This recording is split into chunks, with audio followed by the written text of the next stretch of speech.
Episodes 39E, F, G and H combined, Vermont, British Columbia, and UK letters to the editor, and an Ireland editorial against residential wood burning. Episode 39E, Noel and a Vermont letter to the editor against residential wood burning. Noel noted that a Vermont letter to the editor from a retired professor of environmental studies stated that to mitigate climate change, we should reduce our reliance on wood-fired electricity. He went on to say that not all renewable fuels are the same.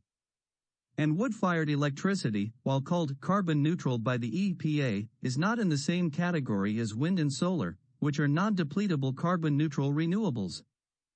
This professor believed wood burning was not carbon neutral because it takes 50 to 100 years before the carbon dioxide that was released into the atmosphere from that tree, during its life, will be recaptured and incorporated into a new tree. Until then, there will be more carbon dioxide in the atmosphere than if the tree had not been burned. And since carbon dioxide is a greenhouse gas, there will be more climate change. The professor went on to state that there are also concerns about the efficiency of combustion and environmental justice. Many national and international groups of scientists have recommended reducing or eliminating reliance on wood-fired electricity, and that is also the most prudent recommendation for Vermont. Episode 39F, Cameron and a Comox Valley, British Columbia, Canada letter to the editor against residential wood burning. Cameron noted that, in a letter to the editor, a Courtney, British Columbia man in Comox Valley said, if wood smoke is not already an election issue, it should be. The man asked, why do people not understand that burning wood to heat your home in an urban environment is also a health hazard? He encouraged all health-conscious voters in Comox, Courtney and Cumberland to ask those running for office if they support poisoning their constituents with wood smoke every winter. He wrote that we need bylaws with a mechanism to report poor burning practices and institute corrective measures or penalties as required. There is ample electricity available for installation of heat pumps. Anyone who has owned their home here for more than 5 years should be able to leverage their equity to get the funds to decommission their wood burner and install a heat pump. The use of wood-burning appliances to heat homes in an urban environment is a relic of a bygone era and needs to be stopped. Episode 39G, Island and a UK letter to the editor against residential wood burning, suggesting anaerobic digesting instead. Island noted that, in a letter to the editor, a Norfolk, UK, man said that there were more good reasons to stop burning at home. A rush to buy firewood in the UK amid rapidly rising gas prices only highlights the pollution that will result from burning more wood. There is another issue, the relatively poor overall efficiency of wood-burning stoves. The stove itself takes time to start and can't be shut down at will, so may generate more heat than is required. A gas-fired stove doesn't suffer from these disadvantages. Wood can be anaerobically processed in a slurry digester to generate methane, and there is already a gas distribution mechanism that makes gas available to users, at least in cities and towns. If firewood is to be used, surely it should be in this way, anaerobically digested? Episode 39H, Island and an Ireland editorial against residential wood burning. Island noted an article in an Irish publication titled Dirty Air will damage our health if we respond to rising oil and gas prices by burning more solid fuels.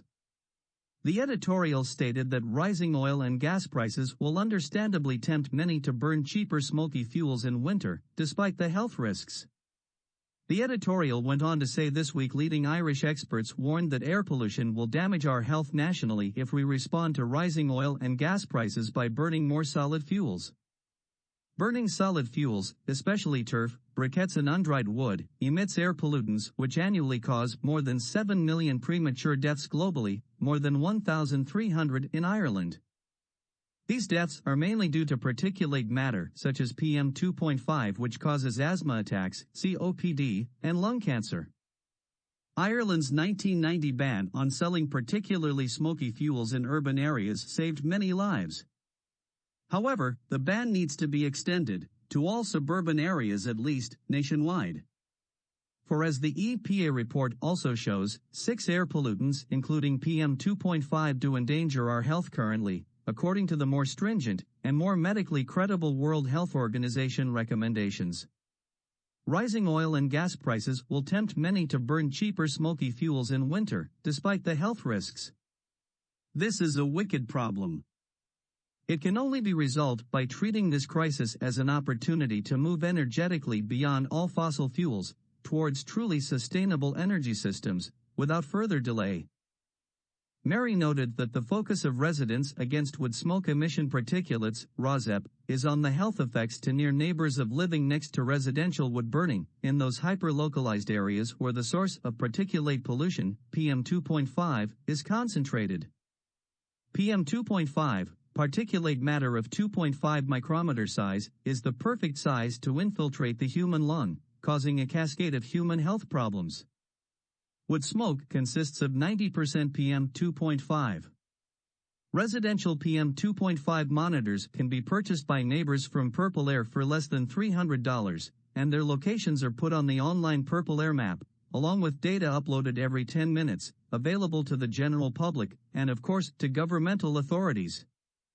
Neighbors of residential wood burners would like their Purple Air PM2.5 monitor data to be used to regulate and shut down residential wood burning detected at neighbors' fence lines that exceeds the World Health Organization, WHO, standards of 5 micrograms per meter cubed or future U.S. standards of 8 micrograms per meter cubed.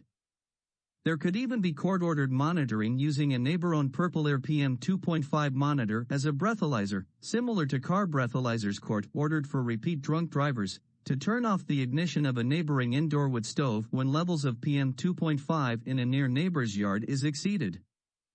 In this way, governmental authorities would not have to check the make and model of an appliance and would not have to rely on unreliable certification and other worthless assurances of levels of wood stove particulate emissions by the company that manufactured the wood stove.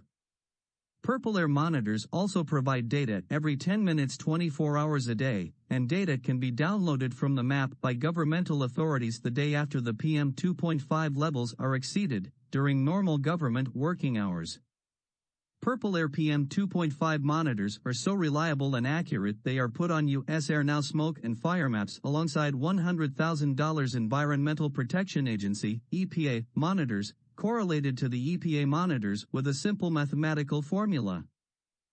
But to publicize this, it is necessary to point out that living hyper-localized next to a residential wood burner is essentially the same as living hyper-localized next to any kind of PM2.5 emitting wood burning appliance, next to a PM2.5 emitting wood burning wildfire or next to a PM2.5 emitting industrial biomass, wood, burning facility.